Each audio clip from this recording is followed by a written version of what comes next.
Right, we're doing something special today, so rather than the usual boring bollocks motorbike video, we have Katie here, and I've already introduced you. So Katie, who are you? I'm a screenwriter and I live in Berwick, and I'm really intrigued by why people want to do this, because it's not something I'd ever want to do. So why do you want to do this? Why? I'll tell you what, shall we? Right, so doing something a bit different today, rather than the usual boring motorcycle video talking about absolutely shite. So with me today I have... Katie. And you are? I'm a screenwriter. And what have you been doing today to help me with this video, Katie? I've been operating the camera around Berwick to get some nice shots of this beautiful bike and Philip. So the adjective beautiful, what does that apply to? Is that both or just the bike?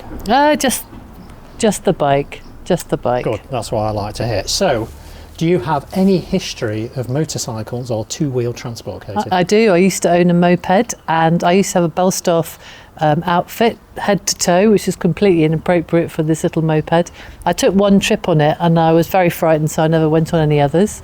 So I'm really admiring of people who do this kind of thing. I'd love to know why. Why do you do it? So, before we get onto that, your moped, do you remember what make of moped it was? Give me some names. Suzuki. Another one? Honda. Honda. It was a Honda. Could have been. And it was 50 cc's. Yes. Did it have pedals?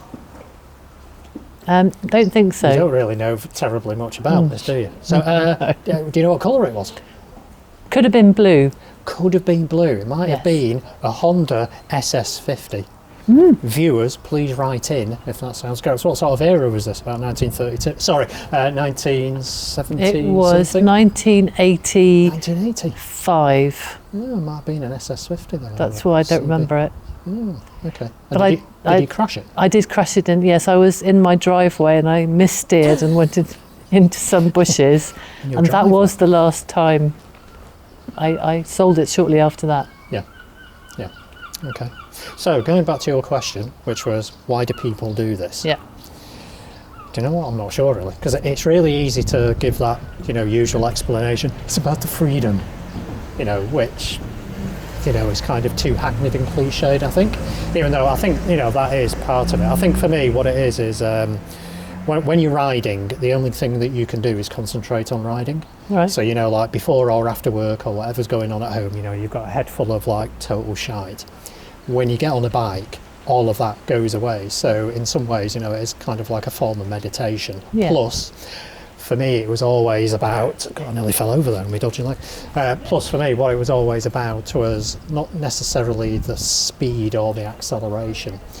It was about, wanting to get away from the family home and go further than I could do on a push bike. Yeah. And see new places. Yeah. And once I started to do that on a motorbike, and you experience the environment and the wind, the good and the bad weather. Yeah. It just turns into a really compelling way of travelling. But it also must be the power, because it sort of, yes, no, you are right. Obviously, since my accident, my kind of emphasis has changed, so it's not about power anymore. Okay. But yes, in my early days, when you've got a fast bike, there's something very nice about feeling that you can out-accelerate anyone and you can whiz round corners and all that kind of stuff. Yeah. But that again is also a bit of a dangerous game to get into, because it does sort of egg you on, especially if you've got really bad willpower like I do. Yeah, but what element does danger play? Because as soon as you get on there, you're at more risk than if you were walking past. So it's attractive. Yeah, you're right. I mean, I sort of think of it in terms of there's intrinsic danger and extrinsic danger. So intrinsically they are dangerous in the sense that if you do have an accident, you're going to come off worse. For me, the extrinsic side about it is that, and this sounds weird, I feel a lot safer on a motorbike, because I feel as though I've got options. Okay. I feel as though I can manoeuvre. Yeah. I mean, when I'm driving a car these days, I wouldn't say I was nervous, and I wouldn't say I'm more careful, but it's not something I particularly enjoy, because I don't feel as though I've got any particular options if something unfolds in front of me. Yeah. Whereas on a motorbike, I feel as though I do have some options. I also feel there's something about that, and that's related to what you just said about control.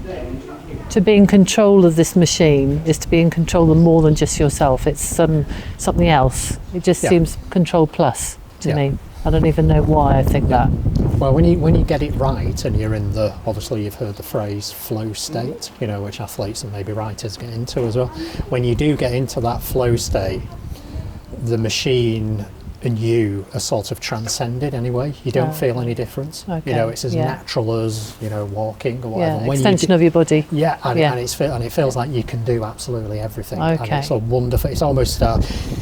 I always think, you know, when you're looking at dogs, you know, with their four-wheel drive running up a slope or bounding off a wall or whatever it is, you go, it must be great to have four legs. Yeah. It's a little bit how I would imagine that to be. It's like, oh wow, I'm a human being, but I've got two wheels now. God, how cool is that? So like one level below be able to fly, really, isn't it? Yeah. So, you know, and that's what very much what I get from it these days. And also I do appreciate the engineering, and I do appreciate the, you know, the look of a nice motorcycle, which I think this one is.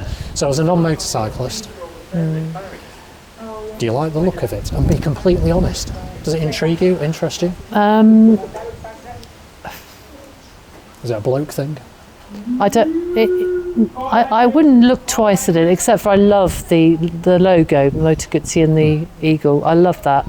But I don't have a feeling, because I don't know the difference between something that's beautifully engineered and something that isn't. Although if two bikes were lined up in front of me, I might be able to make a good guess as to which one was. I don't have a feeling for it. I just really, but I kind of also think, as somebody who is mostly walking, I can really see the attraction of just getting on that and going, and things moving past you quite quickly.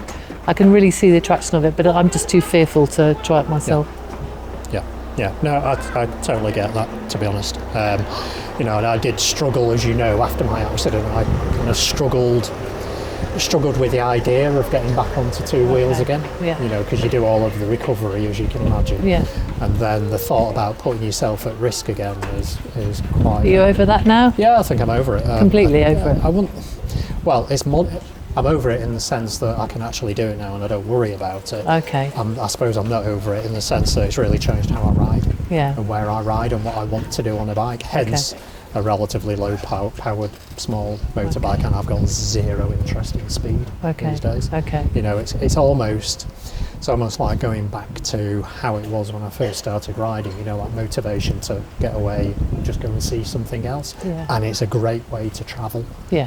So now it's not about herring round bends or anything like that, or out accelerating anything. And you know, and also I've never really been into the sort of macho testosterone fueled bike culture. But that does suggest you were, before your accident, you had it. There was a bit of a little bit, but you know, I never used to go. Well, apart from, you know, some very good friends down south who I would ride together, I've never ridden in groups. I don't like riding in groups because I've got no willpower. Zero willpower. So when I see something in front of me, or about, you know, I feel like, I get egged on, especially when you know you've got the power. You know, to the bike. So I can actually see the attraction of it, because you're moving through space, but you're still in contact with the environment, aren't you? So like a bike, but just more. So you are part of the space you're moving through. I can really see how that's lovely.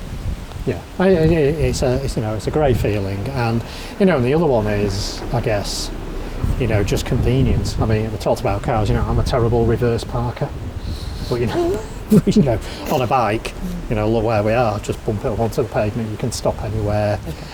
You know, and you know, just ease of use.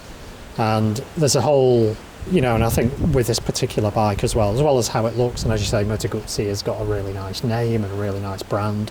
You don't know anything about bikes, but it's got a really long heritage, and it's always meant something to me, this particular brand of bike, since I was growing up. Because when I was doing my paper round, I used to see a guy on a Motor Guzzi in the late 70s like herring around town, and I just have this impression of a guy with a beard, open face helmet, this thundering motorcycle, and the smell of hot oil.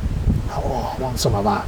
You know, and I was a paper boy at 13, you know, delivering papers all over there, and that kind of like stuck in my mind. So, you know. It is a very masculine energy around it. I know lots of women do it, but it's very masculine powerful driving, you know, a little bit combative maybe against the elements. That's Yeah. quite massive. No, absolutely. So you coming for a ride then, Katie? No. Right, brilliant. Good.